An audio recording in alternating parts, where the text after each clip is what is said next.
네, 자연과학 2 2024학년도 MD 기출 자, 2 유기화학 말이 길었네요. 어쨌든 리뷰를 해보도록 할게요. 오늘은 리뷰를 해보도록 할 건데요. 아까가 아니지. 좀 예전에 찍었던 시험장 풀이와 다르게 그러니까 결국에는 그거는 결국에는 내가 왜 못 풀었나 에 대한 피드백을 해야 돼요. 잠시만요. 예, 감사합니다. 자, 내가 왜 못 풀었네에 대한 피드백이 필요하거든요. 근데 일반적으로 이제 일반화학 같은 경우에는 내가 내용을 안다고 생각해도 못 푸는 것들이 있어요. 못 푸는 것들이 있어요. 그건 뭐 물론 이제 뭐 내용 응용력 배양 어쩌고저쩌고 헛소리 하는데 제 생각엔 그렇거든요. 그 내용을 가지고 연결을 하는 그 간극에 대한 것들은 새로운 내용이에요. 사실 새로운 내용이라고 새로운 내용인데 그 새로운 내용들을 얼마나 그 자리에서 캐치할 수 있느냐라고 하는 거는 사실은 문제풀이를 통해서 얻어가야 되는 것들이 많습니다. 얻어가야 되는 것들이 맞아요. 예를 들어서 이 강의를 듣는 제 연령대를 제가 잘 모르기 때문에 저 때보다 조금 더 저는 그것보다 조금 전 세대긴 하지만 2022학년도였나요? 2학년도 수능을 좀 얘기를 드리겠습니다. 12학년도에 그 22번 몇 번인지 기억이 안 난다. 아무튼 그때는 술이었어요. 수학이 아니라 수학이라고 합시다. 연식이 들린다. 수학에 다음과 같은 논란이 있었어요. 변곡접선이라는 논란이 있었거든요. 그러니까 변곡점에 접하는 접선은 몇 개가 접하냐는 거예요. 접점이 몇 개냐. 이제 그때 당시에는 사실은 분수함수의 미분을 통해서 풀어도 됐는데 변곡접선을 쓰면 굉장히 빨리 풀렸거든요. 굳이 미분하지 않아도 됐으니까. 미분해가지고 알 수 있지. 미분하면은 기울기에 대한 정보가 나오니까. 그리고 2번 미분하면 이계도함수는 이제 변곡점에 대한 그게 나오잖아요. 오목이냐 볼록이냐 되는 게. 저 사실 수학 안 한 지 되게 오래됐는데 어쨌든 자, 이런 개념들이나 예를 들어서 최근에 2020 해서 23 이 정도 되나요? 이때 수학을 하신 분들은 모르겠어요. 지금 그런 분들이 제 강의를 들을지 모르겠지만 n축에 대한 얘기가 좀 많았습니다. n축 합성함수를 찾는 이제 쉽게 찾는 방법 중에 축을 돌려가지고 축을 돌려서 n축을 통해서 풀면은 좀 빨리 풀린다라는 게 있었죠. 근데 이런 거 교과서에 나와 안 나와? 안 나와. 그리고 그런 배양 능력 이런 거 생각 시험장에서 그런 거 할 수 없어요. 그러면은 그런 것들은 문제를 많이 풀면서 자연스럽게 익히거나 아니면은 내가 의도적으로 피드백을 해봐야 됩니다. 왜 못 풀었는 걸 하나하나 해체해 봐야 돼요. 하나하나 진짜. 근데 그건 사실은 그게 잘 안 되면은 그거의 가장 강점인 것들이 사실 과외죠. 과외를 받으시는데 물론 과외 선생님이 그걸 잘 하셔야 된다는 전제 조건이 있겠지만 어쨌든 그런 전제 조건 하에서 스텝 바이 스텝으로 내가 뭘 못 풀었는지에 대한 정확한 진단이 필요합니다. 진단이 필요해요. 다만 이제 유기화학에서는요, 특히 MD 유기화학에서는 대부분 그 연결고리가 모자라서 그러니까 연결고리 그 문제를 통해서 어떠한 특수한 상황을 줘서 상황에 대한 해석이나 상황으로부터 개념을 끄집어내서 해석하는 능력을 요구하진 않아요. 현재에서는 PT에서는 요구를 했거든요. 근데 MD에서는 현재 요구하진 않고 있습니다. 그러면은 뭘 보통 뭐냐면요, 개념을 못 꺼내서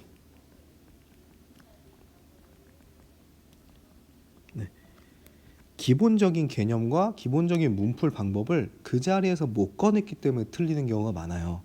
오케이? 그렇기 때문에 이번 피드백 강의에서의 포커스는 뭐냐면요, 어떠한 개념을 제가 지금 여기 밑에 써놨죠? 여기를 찾아가면서 할 거고, 그러니까 혼자 스스로 복습할 수 있으신 분, 제 강의를 듣고 체화를 듣고 맞아 그거 내가 까먹었었네 하시는 분들은 이 강의를 듣지 말고 선별적으로 들으시고 선별적으로. 근데 이게 안 돼. 내가 이게 무슨 개념이었지라고도 생각이 안 드시는 분들은 강의를 들으면서 그냥 아 그렇구나. 아 여기서 까먹었네. 아 그때 그 얘기했었는데 이런 거 이런 것들을 조금 챙겨갔으면 좋겠다. 그래서 피드백을 시작해 보도록 하겠습니다. 앞에 말이 좀 많았네요. 자 21번 보시면요.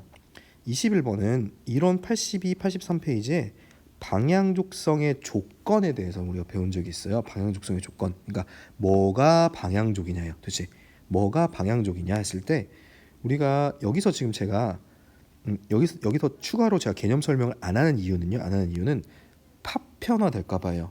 무슨 말이냐면요. 이제 일반적으로 강의를 하시는 분들은 또 이따 막 이렇게 하고 나서 여기다 필기를 막 엄청 해요. 엄청 해요. 그러면은 또 엄청 또 받아 적어요. 막 다 여기서 받아 적는단 말이지. 그럼 또 안 봐. 보질 않아. 언제 이론 보고 언제 지금 제 강의론 채워보고 언제 다시 기출 복습할 거야. 어떻게? 제가 OT에서 말했던 것처럼 모든 앞으로 제가 할 기출이나 혹은 문풀에서는 다 어디로 돌아갈 거냐면요. 이론과 체화로 돌아갈 거예요. 여기서 내가 뭘 못 풀어서 뭘 부족했을 때 여기에 이 내용이 있었는데 내가 그거를 머릿속에 유의미하게 혹은 가시적으로 혹은 의식적으로 생각하지 못했구나. 알고는 있었는데 혹은 내가 까먹었었구나. 이런 걸 지금 피드백 하려고 하는 거예요. 그렇기 때문에 정리를 여기서 특별하게 더 하진 않을 거예요. 정리를 말로만 할 거란 소리예요. 말로 때울 거란 소리입니다. 자, 그래서 한번 보실게요. 자, 21번에 방향족성에 대해서 물어봤습니다. A나 죄송해요. 왜 이래? A나 B나 C가 방향족성이 있는지 혹은 방향족성이 없는지 혹은 반방향족성인지를 물어봤다면 그 전에 우리가 뭘 알아야 돼요? 방향족성이 뭔지를 대해서 알아야 될 거 아니에요. 그러면 이론부터 봅시다. 이론 82에서 83페이지네요. 자, 이론 82에서 83페이지를 한번 봅시다. 자, 이론 82페이지에 처음에 보시면 방향족성을 만족하기 위한 조건들이 있어요. 그럼 세 가지가 있었죠. 평면의 고리를 형성해야 됐고요. 파이 전제 개수는 4n 플러스 2를 형성해야 됐고 각각이 전부 다 독립된 p 오비탈이 존재했어야 됩니다. 자, 독립된 p 오비탈이라고 하면 보통은 sp2 플러스 p나 혹은 sp 플러스 p 플러스 p가 되겠죠.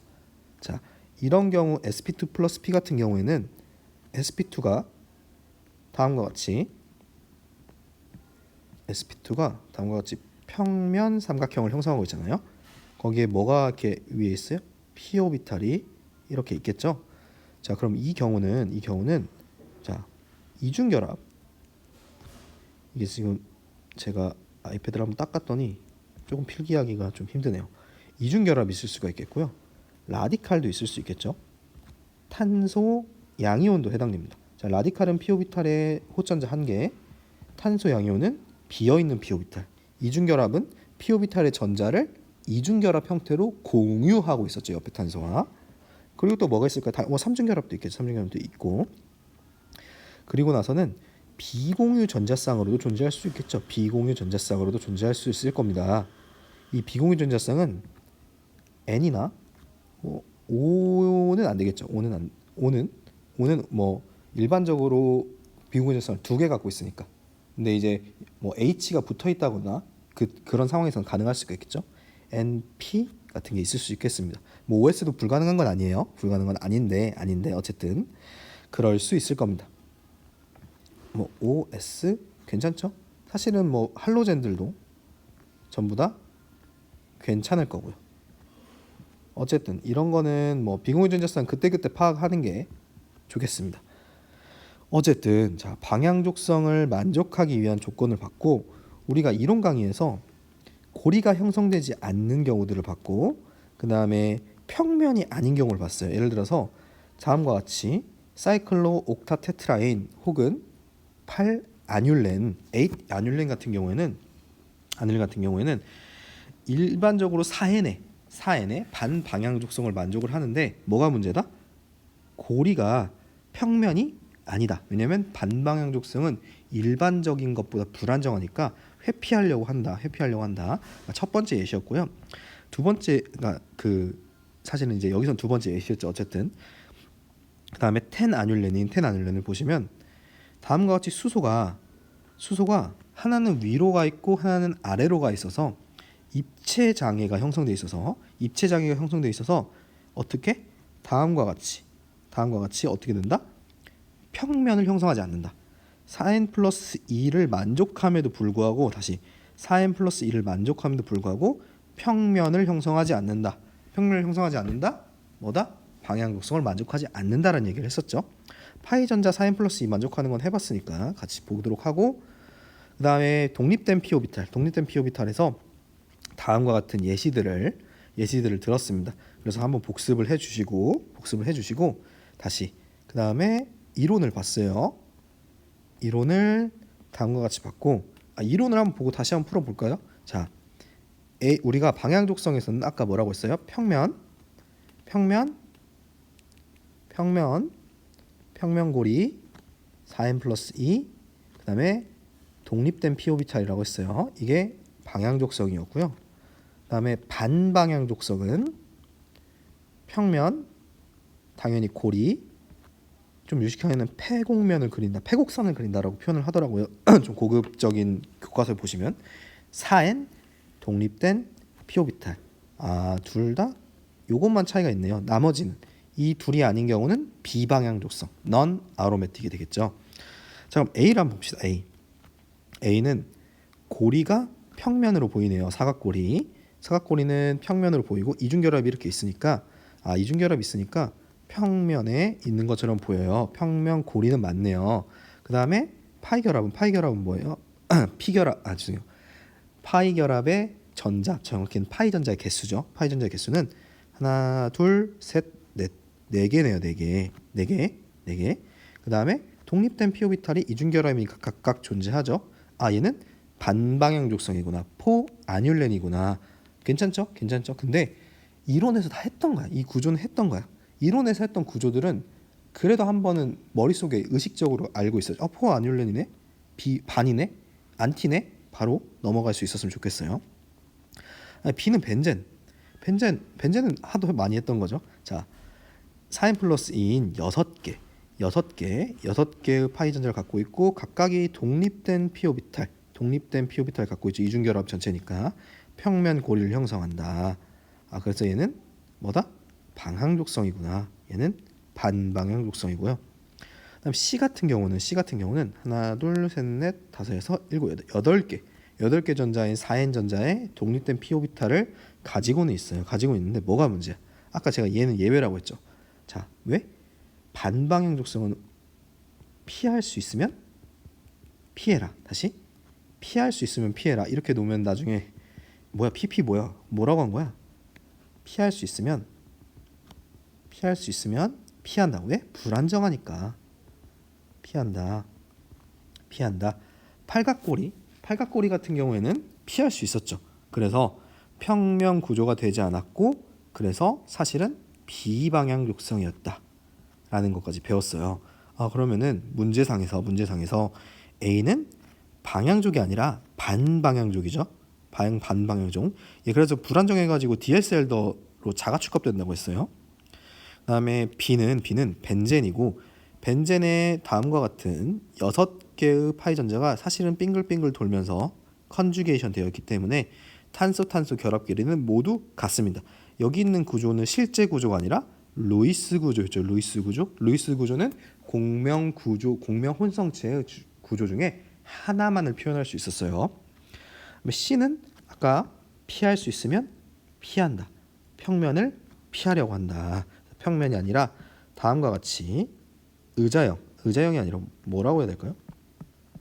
이런 구조를, 양쪽이 이렇게 올라가 있는 구조를 형성을 했다. 오케이. 지금에서 이론 복습을 마쳤어요. 방향족성의 조건을 물어보는 문제였구나. 다시 방향족성의 조건을 물어보는 문제였구나.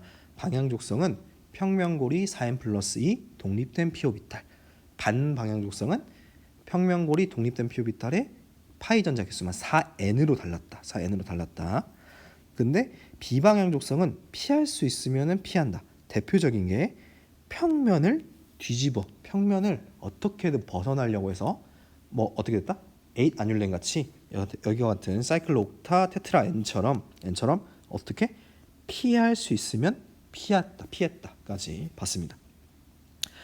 자, 그래서 이론을 한번 복습을 해봤어요. 이론을 복습을 해봤고 21번에 대해서 그 다음에 체화로 넘어갑시다. 65페이지로 볼게요. 체화 65페이지.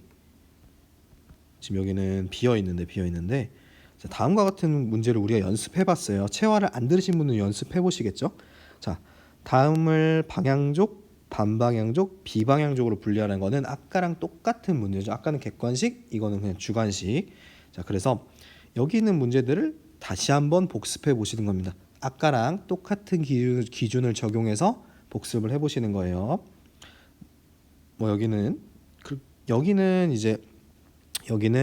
방향족성의 특징, 아까 방향족성을 만족하는 게 안정한 거기 때문에 다음과 같은 산성도나 염기도나 반응 속도 혹은 쌍극자 모멘트 같은 것들에 변화가 있을 수 있어요라고 이론에서 했잖아요. 그런 것처럼 체화는 여기서 이걸 했으니까 이것도 확장해서 같이, 어쨌든 방향족성이니까 같이 보셔도 좋습니다. 하지만 어쨌든 문제에서만 한정하면 여기로 다시 복습을 해주시면 좋겠어요. 자, 그래서 21번에 대한 해설을 마쳤고요. 제가 이거는 번호별로 끊을 거예요. 다시 번호별로 끊을 거다. 번호별로 끊은 거니까 굳이 내가 아는 거에 대해서는 그러니까 필기 노트만 보고 복습을 하셔도 좋아요. 굳이 안 하셔도 좋습니다. 일단은 여기서 한번 끊도록 하죠.